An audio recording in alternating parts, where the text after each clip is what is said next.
There's a story in the Christian scriptures that I'm sure many of you have heard or at least are aware of, the parable of the sower in Matthew chapter 13, verses 1 through 9. It goes like this. That same day, Jesus went out of the house and sat beside the lake. Such great crowds gathered around him that he got into a boat and sat there, while the crowd stood on the beach.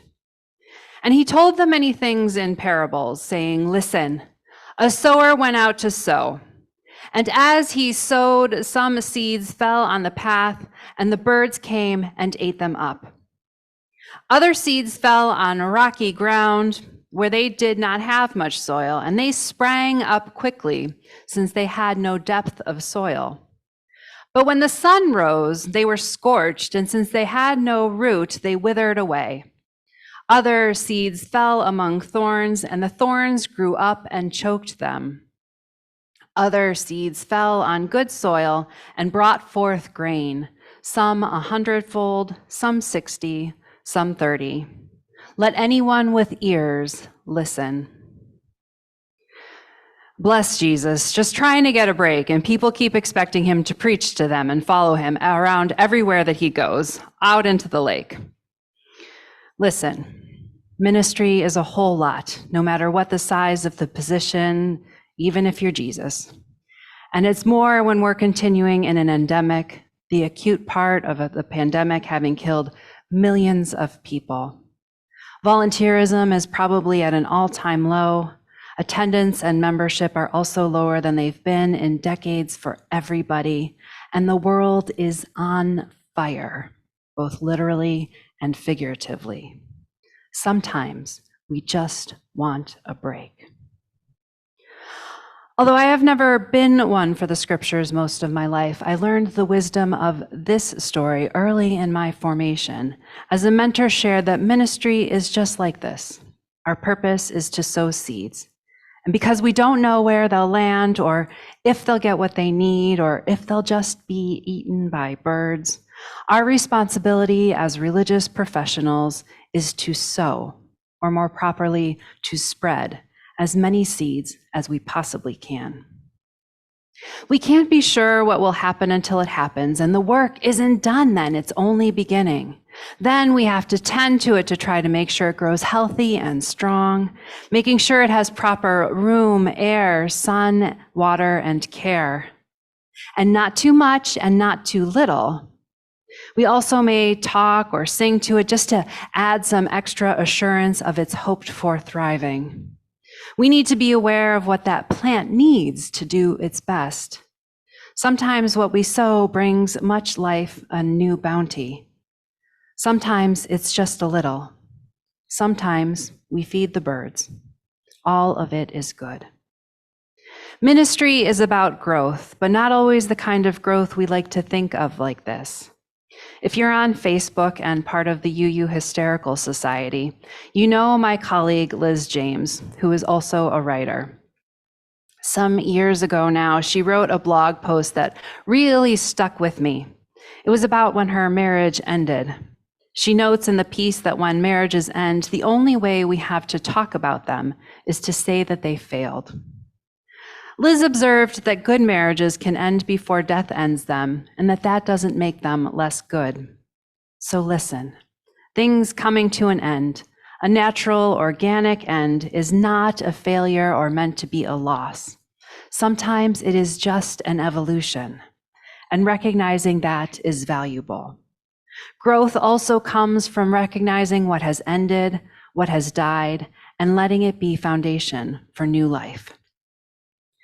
Liz recounted once having gone to an old growth forest where the trees lived for hundreds of years. And then she realized as she looked down toward the ground that those trees' lives don't end. They just become a source of new life as they are transformed into nurse logs. Moss, flowers, fungi, and even new trees make their lives from these fallen trees, life that wouldn't have been supported in the absence of these logs. That is, what has ended could give only what has ended could give new life to something else. The forest then becomes layers of life and an ecosystem that self-regulates. Nothing is ever wasted. So the other connection that I made with the scripture before is that ministry isn't just about throwing seeds everywhere, waiting to see what takes hold. Obviously, we don't enter into a barren land or an abandoned lot and simply hope that we can make something beautiful there with some new seeds. Sometimes there's already a bush that we are sure is a rose bush waiting to be properly tended, or maybe another plant life that could use some care. So we tend to what we have. Sometimes things are growing too wild or seem to be dying out, no longer able to sustain life the same way. Sometimes another tree has fallen and there's more sunlight now coming through this part and all sorts of things are springing up. Sometimes the seeds we spread aren't what takes root, and instead we are planting whole bushes in Wanda's lot. Sometimes it's a whole ecosystem that needs careful tending as we enter it to make sure that it continues to thrive. Sometimes we learn to respect that thorn bush is indeed a thorn bush, but that doesn't mean that we can't make it beautiful. And mostly what we realize is that it's the coming together that made any of it worth loving in the first place. That when everyone brings love and life, we can create something new and meaningful. Listen, ministry is many things. In some ways, we might say that ministry is learning the always moving balance of nurturing, of holding on and letting go, and sometimes even needing to do both at the same time. Each has its purpose and time.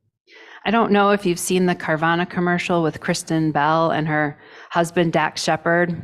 He asks her about whether they should sell their van, and she says she's already been looking into it for 7 months. It's on Carvana.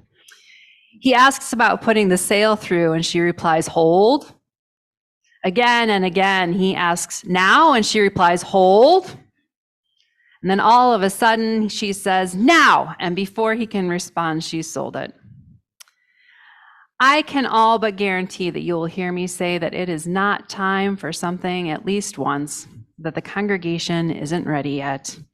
And it will be because I am balancing that hold with now. A friend used to say to me all the time, God only has 3 answers to any question: yes, no, and not yet.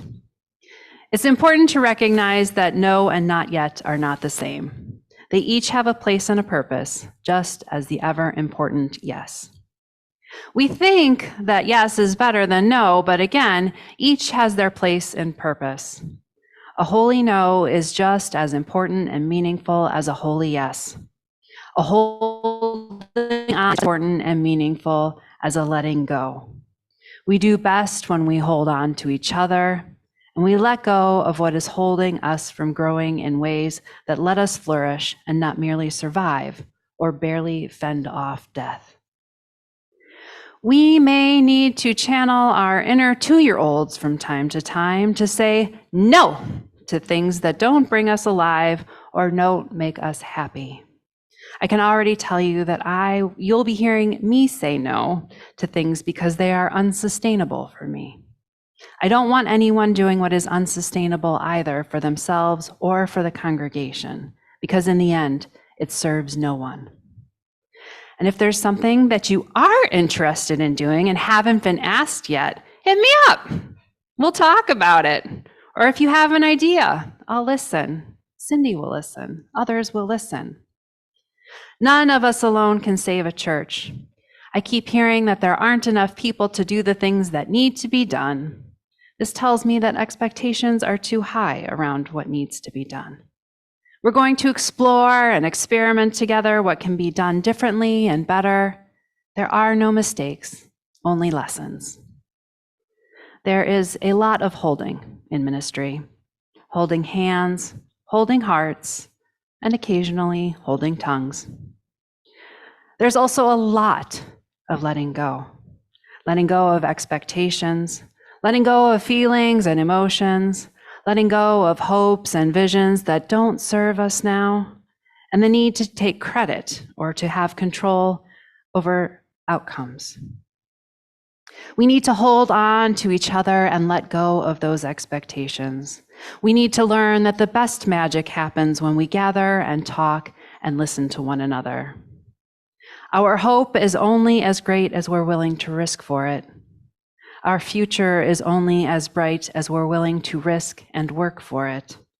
But anything is possible when we journey on that road called hope together. Listen, ministry is a wild ride, but it can be a great one. Together, we can do a lot of good. We need to learn where we need to plant seeds and what might do better to become a nurse log. We need to be allowed to say, this has become unmanageable, or this is too much, or for the love of all that is good and holy, can we put that to rest? No, we're all going to mess up. I've probably done it more than once already.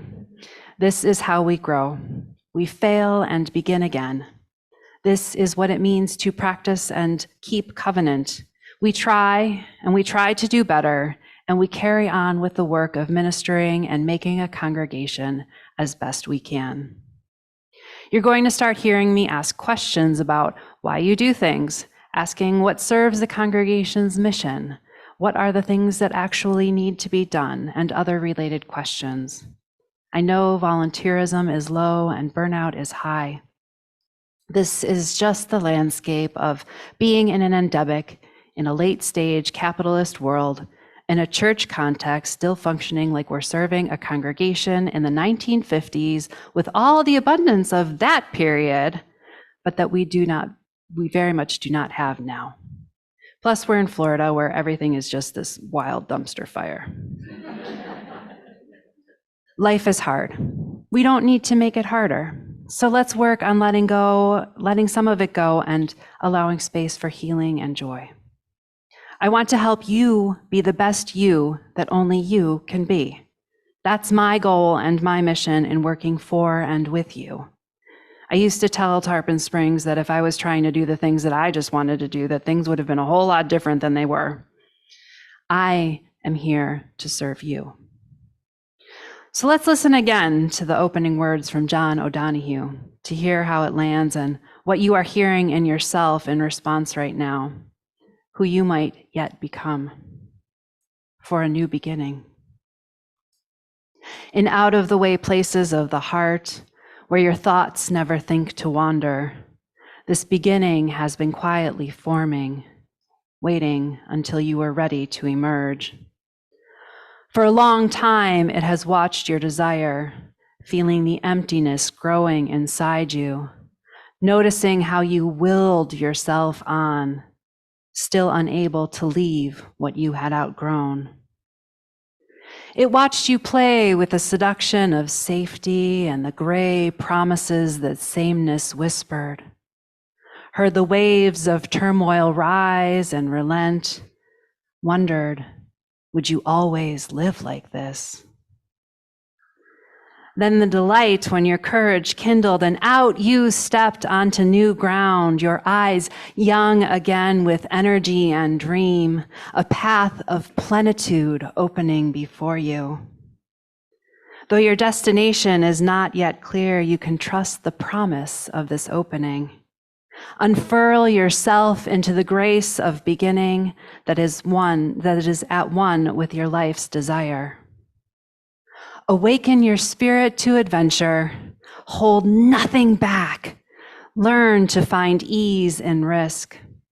Soon you will be home in a new rhythm, for your soul senses the world that awaits you.